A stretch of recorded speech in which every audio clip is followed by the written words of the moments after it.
Novamente estamos juntos para seguirmos com o estudo do livro O Passe como Cura Magnética, da doutora Marlene Nobre. Capítulo 5. Água, excelente condutora de fluidos. Quase 2/3 do corpo humano é formado de água, e o cérebro humano tem cerca de 80% do seu peso em água. Cada um de nós já foi um feto que se formou totalmente submerso em um mundo de água. É importante relembrar essas características no estudo da cura espiritual. O cientista americano de pesquisas industriais Robert N. Miller e o físico professor Philip Reinhardt inventaram 4 instrumentos independentes para demonstrar que um pouco da energia emanando das mãos de um médium de cura pode dar início a uma alteração na ligação molecular entre o hidrogênio e o oxigênio das moléculas de água. Do mesmo modo, a irmã Justa Smith, médica, demonstrou que as irradiações das mãos de um passista podem aumentar o coeficiente de uma das enzimas do corpo, a tripsina. Quando os cristais de tripsina são colocados em água destilada em um tubo de ensaio. Vocês podem ler isso no livro As Curas Paranormais, em seu capítulo 19. As primeiras grandes lições do espírito André Luiz, recebidas pela psicografia de Chico Xavier sobre os benefícios da água, surgiram em 1943 em seu livro de estreia, Nosso Lar, em seu capítulo 10. Entre as paisagens paradisíacas dessa cidade espiritual está o Bosque das Águas, entrecortado de grama, flores perfumadas, árvores frondosas e um imenso rio azul de águas cristalinas. Acompanhando o médico desencarnado na visita ao local, Lísias explica que todo o volume do Rio Azul é absorvido em caixas imensas de distribuição e destas parte para ser servido em todas as atividades da colônia, Nosso Lar. Após o uso, suas águas reúnem-se novamente após os serviços de regeneração e voltam a constituir o rio, que prossegue o curso normal rumo ao grande oceano de substâncias invisíveis para a Terra. O que a gente descobre aqui, meus amigos? Paralelo ao estudo dos fluidos, que nos planos espirituais existe água espiritual. E essa água é usada para revigorar as pessoas. E essa água é tratada e ela vem para o planeta Terra. Tá aqui, ó, rumo ao grande oceano de substâncias invisíveis para a Terra. Certo? É bom saber, o saber liberta. Vamos continuar. Quando, da visita que fizeram, Lísias, o enfermeiro amigo de André Luiz, esclareceu que a água do além tem outra densidade.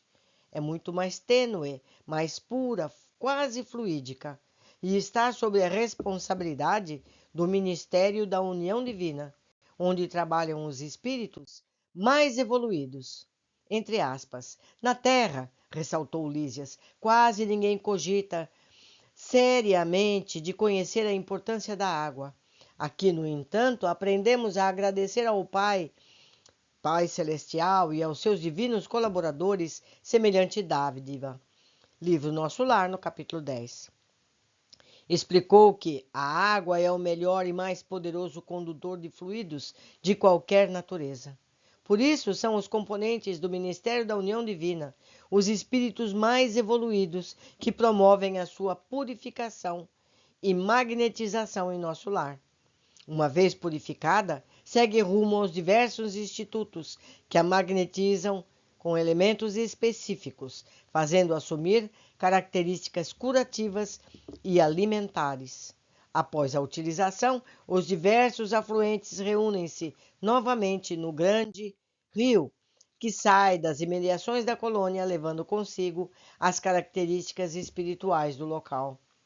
Diante do desapontamento de André Luiz com relação ao desconhecimento da importância da água pelos encarnados, Lísias explicou que isso ocorre desde sempre, em virtude do orgulho exacerbado dos encarnados, que estimula o cultivo do poder ilusório.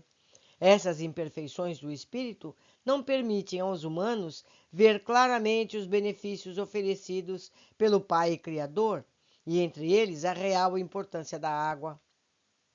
No futuro, há esperanças de que os seres humanos copiem os serviços de nosso lar, e finalizou com sabedoria. Compreenderá então que a água, como fluido criador, absorve em cada lar as características mentais de seus moradores. A água no mundo, meu amigo, não somente carrega os resíduos do corpo, mas também as expressões de nossa vida mental. Será nociva nas mãos perversas, útil nas mãos generosas. E quando em movimento, sua corrente não só espalhará a bênção de vida, mas constituirá igualmente um veículo da providência divina, absorvendo amarguras, ódios, ansiedades das pessoas, levando-lhes a casa material e purificando-lhes a atmosfera íntima. Livro Nosso Lar, capítulo 10. A recente obra Mensagens da Água, do físico japonês Masaru Emoto, traz os resultados das pesquisas feitas por ele durante 8 anos consecutivos. Recolheu amostras de água de várias partes do mundo, procurando detectar as suas características e os elementos que as influenciam. Basicamente, a pesquisa constitui-se na colheita da amostra de água, depois de levá-la ao ponto de congelamento, observá-la, logo depois num microscópio de campo escuro. Nas experiências do Dr. Emoto, a água foi submetida à ação de pensamentos, palavras e atos, e a conclusão a que chegou foi idêntica à da revelação descrita por Lísias. A água é uma excelente condutora de pensamentos, palavras e atos. Recomendo a pesquisa de vocês nos livros do Dr. Emoto. Eu fiz um rápido estudo que está aqui no canal. Se eu não me engano, chama No Princípio era o Verbo. Vocês vão encontrar a pesquisa do Dr. Emoto e outras pesquisas mais, todas sobre o tema pensamento. Continuando. Por exemplo, quando dirigia palavras ou pensamentos positivos à água, tais como muito obrigado ou amor, ou a submetia a uma música suave, o Dr. Emoto constatava, no exame microscópico de campo escuro, a presença de cristais muito bonitos, bem estruturados, os chamados clusters.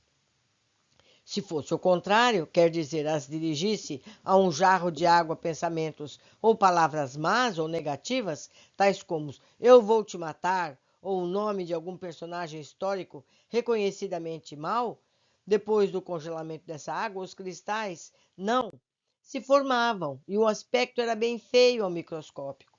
O livro do Dr. Emoto é fartamente ilustrado com fotos que mostram os resultados das pesquisas. O livro chama Messages from Water. Não sei em português se tem o mesmo nome. André Luiz antecipou em cerca de 60 anos o que esses estudos científicos estão demonstrando atualmente. Tendo em vista a porcentagem de água que entra na constituição do organismo físico, pode-se avaliar melhor agora quanto aos fluidos que o atingem, podem beneficiá-lo ou prejudicá-lo. Por isso mesmo, essas pesquisas vêm reforçar e incentivar um hábito das casas espíritas de fornecer água fluidificada ou energizada aos usuários dos passes. E nós, meus amigos, o que nós fazemos com o nosso corpo? 80% água com os nossos pensamentos? Vocês entendem de onde vêm as doenças? Dos nossos pensamentos. Normalmente, os doentes fluidificam as garrafas de água no centro espírita em um ambiente de preces e passes e a utilizam durante a semana como parte do tratamento. Ambos, água magnetizada e passes, constituem-se na chamada fluidoterapia, que inúmeros benefícios mensuráveis ou não tem trazido às comunidades do nosso país. Durante o tratamento espiritual, devemos sempre lembrar o benefício do valor da água fluidificada, estimulando o seu uso. E eu lembro que todos nós podemos fazer a nossa própria água, com os nossos pensamentos voltados ao nossa cura, o nosso estado mental. Fluidifiquem a água que vocês bebem, não é? Uma boa pessoa para fluidificar as águas é a mãe, que ama a todos. mas todos nós podemos fluidificar as águas se estivermos imbuídos de bons sentimentos. Uma breve nota sobre o sopro curador. O sopro é empregado comumente no mundo espiritual como instrumento de cura entre os encarnados, porém, ainda causa estranheza e é muito pouco utilizado. Se é certo que podemos transmitir pelas mãos as energias radiantes, não é menos verdadeiro que isso pode ser feito pela boca, um dos orifícios naturais do corpo humano por onde essas energias transitam livremente. Em livros conceituados de pesquisa sobre materialização, é possível ver de dezenas de fotos mostrando a saída de ectoplasma de forma abundante pela boca e pelos ouvidos dos médiuns. É natural, portanto, que o sopro contenha esse elemento fundamental na realização da cura espiritual. A própria Bíblia afirma o poder criador do sopro, ao referir-se à maneira como Deus nos criou. Ele assoprou na forma criada, comunicando-lhe o fogo da vida, o fôlego da vida, e o sopro da vida percorre a criação inteira, porque o hálito divino ou fluido cósmico banha o universo todo. Jesus curava com imposição de mãos, mas também o fazia utilizando o sopro divino. Na lide terrena, devido às grandes perdas de tempo com futilidades e preconceitos, não utilizamos todo o potencial de que somos dotados para o serviço de cura. Assim como utilizamos o passe, também poderíamos empregar o sopro curativo em favor dos que sofrem, multiplicando os benefícios. No mundo espiritual, o sopro é empregado normalmente por técnicos que vivem no rigor da disciplina, procurando conservar a pureza da boca e a santidade das intenções. E nós, encarnados, poderíamos utilizá-lo? Vejamos o que nos responde o instrutor Alfredo.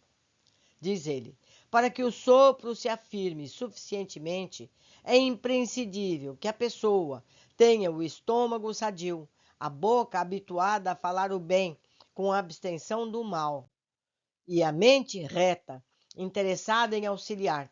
Obedecendo a esses requisitos, teremos o sopro calmante e revigorador, estimulante e curativo. Através dele pode-se transmitir também na crosta a saúde e o conforto da vida. Isso está no livro Os Mensageiros, no seu capítulo 19. Mas, meus amigos, encontrar uma pessoa de pensamento tão reto não é fácil, não. Agora, o que eu quero lembrar é o seguinte: vocês sabem como as mães fazem com seus filhos quando eles se machucam? A mãe não traz e não sopra? A mãe não beija o local que o filho está queixando dor? O que essa mãe, sem saber, está fazendo? Está levando alívio para essa criança, não é verdade? E a criança está receptiva porque ela quer que a mãe a cure. Pensem nisso. Por hoje ficamos por aqui. Aguardo todos vocês no capítulo seguinte.